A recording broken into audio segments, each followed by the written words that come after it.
संगत चुनिए राम की,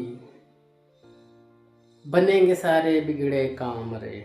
जब जीवन में हो सत्संग तो जीवन हो जाएगा मुक्त। सत्संग का मतलब सत्य के संग, इसीलिए संगत राम की चुनिए, कबीर की चुनिए, सूर बिहारी तुलसी की चुनिए, ओशो की चुनिए, आचार्य प्रशांत जी की चुनिए, चंद्र शेखर आजाद, भगत सिंह, गांधी, सरदार वल्लभ भाई पटेल, भीमराव अम्बेडकर, बुद्ध, इनकी संगत चुनिए, नानक साहब, ऐसे बहुत है, इनकी आप संगत चुनिए। अगर आपने किसी एक की भी संगत चुन ली ना, जीवन बिल्कुल बदल जाएगा। जिसलिए हमारा जन्म हुआ ना, वो किसी एकमात्र की संगत से ही आपका जीवन बहुत ऊंचा पहुंच जाएगा। कृष्ण की संगत कर लीजिए, राम की कर लीजिए, करिए तो किसी की तो करिए संगत। वेदांत की कीजिए, आचार्य जी जैसे कहते हैं, करिए तो किसी एक की तो संगत आप कीजिए, आपका जीवन बदल जाएगा, आपकी सोच बदल जाएगी, आपके नज़रिए बदल जाएंगे, आपको अपने जीवन का उद्देश्य मिल जाएगा।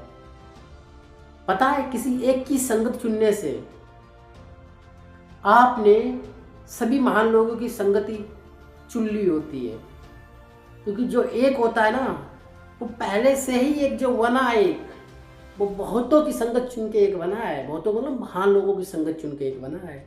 ओशो को ले लीजिए, कितना पढ़ा है उन्होंने, आप सोच सकते हैं कितनी संगत करी है, किसकी किसकी संगत करी है उन्होंने कुछ छोड़ा ही नहीं है लगभग। ज्ञान विज्ञान अदात कुछ नहीं छोड़ा उन्होंने। आचार्य प्रशांत जी को लीजिए, बुद्ध को लीजिए, किसी का भी नाम उठा लीजिए आप, इनमें से कबीर जी को लीजिए, उन्होंने तो हर प्राणी के लिए बोला है, पशु पक्षी सबके लिए बोला है। तो उन्होंने बोल कैसे पाया है? सबकी संगत चुन के अच्छों की। इसीलिए कहते हैं एक की संगत चुनिए, औरों की संगत अपने आप हो जाएगी। आई बात समझ में? इसीलिए कहते हैं कि अगर एक को आपने पढ़ा, एक को आपने सीखा, वो आपको सबसे मिलवा देगा। वो आपको राम से मिलवा देगा, कृष्ण से मिलवा देगा, बुद्ध से मिलवा देगा, नानक से मिलवा देगा, कबीर से मिलवा देगा, तुलसी से मिलवा देगा, बिहारी से मिलवा देगा, वो सबसे मिलवा देगा। आज का जीता जागता सबूत हैं आचार्य प्रशांत जी। सुनिए तो एक बार उनको, कितना भरपूर प्रयास कर रहे हैं वो सबके लिए। उन्होंने अपना उद्देश्य बना लिया है जीवन का, तुम्हारे जीवन में गीता उतारने का, वेदांत उतारने का सही मतलब सिखाया उन्होंने सबको। लेकिन हम सीखना नहीं चाहते, हमें तो रील्स शॉर्ट्स खराब चीज़ों से। अरे भाई, संगत गलत है, इसीलिए फंसे हो। संगत ऊंची चुनिए, ऊंचा जीवन हो जाएगा। राम का कुत्ता बनना चाहूँगा, सत्य के लिए राम का कुत्ता भी बहुत हूँ, किसी खराब आदमी का राजा बनने से। यही बात समझ में? अगर आपको लगता है कि मुझे संगत सही नहीं मिल पा रही है, तो आप अच्छे महान लोगों की किताबें आप लेके पढ़ सकते हैं। आप इनको अपनी संगत में लाइए, इनको अपनी संगत बनाइए, आप इनके साथ रहिए। उनके साथ रहने से अच्छा है आप इनके साथ रहिए। किताबें इकट्ठा कीजिए और किताबों के साथ समय व्यतीत कीजिए। धीरे धीरे आप उनके साथ जैसे जैसे समय व्यतीत करने लगेंगे, आपका जीवन बेहतर होने लगेगा, क्योंकि आपकी संगति बदल गई।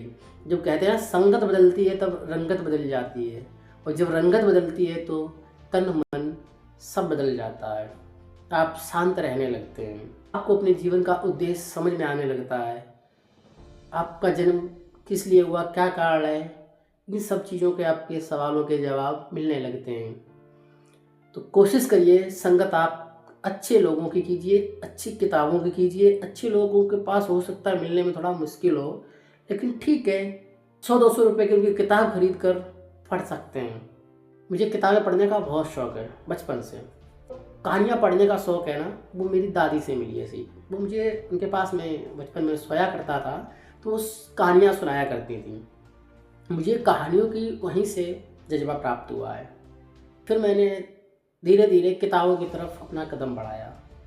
आज करीब मेरे पास 450 किताबें हैं जो मैं 350 के आसपास में पढ़ चुका हूँ और भी पढ़ रहा हूँ। इस समय मैं आचार्य प्रशांत जी को पढ़ रहा हूँ। सबसे पहले मैंने ओशो को पढ़ना स्टार्ट किया था। कभी इन सबको धीरे धीरे पढ़ने का प्रयास कर रहा हूँ, पढ़ रहा हूँ और मैं रेगुलर पढ़ता रहता हूँ। मैं सुबह से अगर मुझे कोई बैठाल दिया जाए कुर्सी पे और मैं अकेले एकांत कमरे में, हल्की सी लाइट हो और एकांत कमरे में कोने में बैठ के मैं पूरे दिन पढ़ सकता हूँ, दिन रात पढ़ सकता हूँ, इतना मुझे शौक़ है। जब आप किताबें पढ़ते हो ना तो एक आदत बन जाती है। जब आप स्टार्टिंग पढ़ेंगे तो थोड़ा मुश्किलें आएंगी, मन नहीं लगेगा, लेकिन जैसे जैसे आप पढ़ते जाएंगे किताबें फिर आपको वहाँ सीखने को मिलने लगता है। जब आपको सीखने को मिलने लगता है फिर आपको और मज़ा आने लगता है, आनंद आने लगता है। फिर और पढ़ते, फिर और पढ़ते, फिर और पढ़ते, जैसे जैसे पढ़ते जाते हो आपका मन शांत होने लगता है। और शांत होने मतलब मन फालतू चीज़ों से शांत होने लगता है, लेकिन एक जिज्ञासा और बनी रहती है कि ये भी पढ़ लूँ, ये भी पढ़ लूँ। तो जिज्ञासा ही ज्ञान की जननी है। जब हम बच्चे होते हैं तो जिज्ञासा करते हैं और जिज्ञासा से हम जानना स्टार्ट करते हैं, ये क्या, ये क्या, ये क्या। जैसे जैसे हम जानते जाते हैं बहुत अच्छा लगने लगता है, लेकिन एक समय बाद हम जानना बंद कर देते हैं। सबसे अच्छा टीचर गुरु वही होता है जो अच्छा स्टूडेंट होता है। तो अच्छा स्टूडेंट ही अच्छा शिष्य, अच्छा गुरु कहलाने योग्य होता है, जो रोज़ सीखता है, निरंतर सीखता रहता है। ऐसी यात्रा है जो निरंतर सीखने की है। तो हमें किताबों को बहुत ही अहमियत देनी चाहिए अपने जीवन में, अदर चीज़ों की अपेक्षा से। किताबें हमारे जीवन में बहुत महत्वपूर्ण योगदान रखती हैं और हमें किताबें कहाँ से कहाँ पहुँचा सकती हैं हम नहीं जानते। इसलिए किताबों को ज़रूर समय दें, बाकी चीज़ों को छोड़ छाड़ के। वजह सबसे ऊपर जो है ना वो ज्ञान है। वहीं से स्वयं के जानने की यात्रा भी शुरू होगी। स्वयं को जानने की यात्रा कोई छोटी यात्रा नहीं, बहुत लंबी यात्रा है और निरंतर यात्रा है।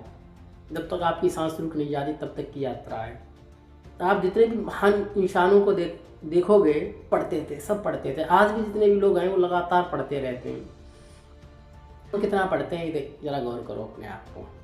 संगति किसी ऐसे की चुन लो जो तुम्हें उठा के आगे पहुंचा दे, अपना भी आगे बढ़े, तुम्हें भी आगे ले जाए। ऐसे की मत चुनो जो तुम आगे बढ़ रहे हो तुम्हें खींचे और खुद भी गड्ढे में जाए। चाहे वो लड़का हो, चाहे लड़की हो, चाहे कोई भी हो। हम अपने स्वार्थ को प्रेम की परिभाषा कह देते हैं। नहीं, प्रेम स्वार्थी नहीं होता है, दोस्ती स्वार्थी नहीं होती है, ये समझो ध्यान से। प्रेम और दोस्ती आपसे हमेशा यही चाहेगी कि आप आगे बढ़ें, आप उन्नति करें। उन्नति भी को स्वयं की मानसिक, शारीरिक, आध्यात्मिक, स्वयं की जानने की यात्रा। ऐसा अगर जो इंसान होता है वो खुद भी स्वस्थ रहता है और समाज को भी स्वस्थ और स्वच्छ रखता है। आज से करीब 2 साल 3 साल की बात है। मैं कभी भी बाहर या कहीं भी जाता हूँ कुछ भी खरीदने के लिए, तो ज़्यादातर मेरे पास बैग यानी झोला कपड़े का इस टाइप से चीज़ होती है। आप पॉलीथीन जो एक बार ले आए तो उसको इकट्ठा रखते हैं। सब्जी लेने जाते हैं, पॉलीथीन घर से लेके जाते हैं, जेब में रख के, पॉकेट में रख के। सब्जी वाले से कहते हैं भैया आप अपनी पन्नियाँ ख़राब मत कीजिए, इन पन्नियों में मुझे दे दीजिए। वो कहता है मैंने पहला ऐसा इंसान देखा जो ये काम कर रहा है, लेकिन मैं ये निरंतर करता हूँ। सच्ची आप भी कर सकते हैं। सपना कि आप सब्जियां लेने जाते हैं, 5-6 पन्नियों में सब्जियां लेके आते हैं, तो महीने में कितनी पन्नियां हो गई? लगभग 150-200। तो आप फेंक देते हो। तो अगर 5 पन्नियों को ही बार बार रिपीटेड करें, 200 पन्नियां खराब हो रही, वो बचेंगी। अब बचाने इसलिए नहीं, पैसा बहुत नुकसानदायक होती है। यही आप छोटे से छोटे सुधार कर सकते हो। कहीं मार्केट में कोई चीज़ खरीदी, वहीं खा के वहीं फेंक दी, नहीं, आप उसको नहीं फेंक सकते हो। फेंकने वाली अगर जगह है तो वहाँ फेंक सकते हो। खुली एरिया में, साफ सुथरी एरिया में मत फेंको उसको। आप क्या करता हूँ, बाहर जाता हूँ तो अगर मैंने कुछ खाया बस में या ट्रैवल कर रहा हूँ तो अगर कहीं जगह मिलती रख दे, बाहर डाल देता हूँ। नहीं अगर मिलती है तो मैं उसको हाथ पकड़े रहता हूँ, या पॉलीथीन होती है उसमें पैक कर लेता हूँ, पॉकेट में रखे रहता हूँ। जहाँ पर लगता है कूड़ेदान है वहीं पर फिर उसको डाल देता हूँ। पानी का भी बड़ा समुचित उपयोग करना चाहिए। कम पानी का यूज करना चाहिए, जितनी ज़रूरत है उतना। अब ये नहीं कि आजकल समर और ये सारी चीज़ें चल रही हैं तो 1 गिलास पानी चाहिए, 10 बाल्टी पानी ख़राब हो रहा है मोटर चलाने से, समरसेबल चलाने से। जितनी आवश्यकता है उतना ही यूज कीजिए, थोड़ी मेहनत कर लीजिए। हम ऐसा नहीं सोचते हैं। मैंने देखा है शहरों में, बाहर हर जगह टंकियाँ भर जाती हैं, बेल बजती रहती है, पानी बहता रहता है, किसी ने सुना किसी ने नहीं। तो ये सब क्या है? ये तो सब नुकसान ही हो रहे हैं ना। और हमें लगता है बेहतर है, इंसान की उन्नति है, ये है वो, सब बेकार है। आपका आजकल आप देख ही रहे हैं पॉल्यूशन कितना हो रहा है। अगर हम प्रकृति को नुकसान, कहीं ना कहीं नुकसान पहुंचा रहे हैं तो वो कहीं ना कहीं नुकसान हमें हो रहा है, हमारे आने वाली पीढ़ी को हो रहा है। ये हम बिल्कुल इसके प्रति आँख मूंद करके बैठे हुए हैं। सरकार इस पर कुछ नहीं कर रही। ऐसा अगर आपको लगता है तो आप खुद से स्टार्ट करिए, अपने से करेंगे। आपको देखकर आपके बच्चे, आपके परिवार के मेंबर करेंगे, परिवार सबको आसपास के देख कर आसपास के लोग करेंगे, फिर उनको देख के और करेंगे। धीरे धीरे ऐसे सोसाइटी, गांव, मोहल्ला स्वच्छ और स्वस्थ होने लगेगा। यही से हम प्रयास कर सकते हैं। कम से कम जो हमारे हाथ में वो तो हम कर ही सकते हैं, जो हमारे हाथ में नहीं हम उसमें प्रयास कर सकते हैं, कुछ तो हो ही जाएगा बेहतर। इंसान हमें ये करना चाहिए। ये कब आएगा? जब आप अच्छी संगति चुनेंगे, जब आप एक अच्छा पार्टनर ढूंढने जाते हो, लाइफ पार्टनर। 50 को देखने जाते हो, क्या देखते हो? खूबसूरती। मार्केट में प्रोडक्ट ढूंढते हो, उसमें सब कुछ उलट पलट के देखते हो 50 बार। तो जब अच्छे दोस्त ढूंढते हो, अच्छे साथी ढूंढते हो, अच्छा जीवन साथी ढूंढते हो, अच्छे गुरु ढूंढते हो, तो आँख मूंद करके क्यों विश्वास करते हो पाखंडियों पर? सवाल करो, खुद से जवाब पाओ। धीरे धीरे आप उधर बढ़ने लगेंगे। संगति आपकी जैसी ही अच्छी होगी, आप बेहतर होने लगेंगे और अपने जीवन को बेहतर बनाएंगे, साथ में सामने वाले को और अपने आसपास के लोगों को भी बेहतर करेंगे, पर्यावरण को बेहतर करेंगे, वातावरण को बेहतर करेंगे। आप मिट्टी, जल, वायु, अग्नि, इनके प्रति कभी भी आपकी भावना इनको बेहतर करने की होगी, कभी इनको दूषित करने की नहीं आएगी। आज के लिए इतना ही। तो संगति का आप विशेष ध्यान रखें।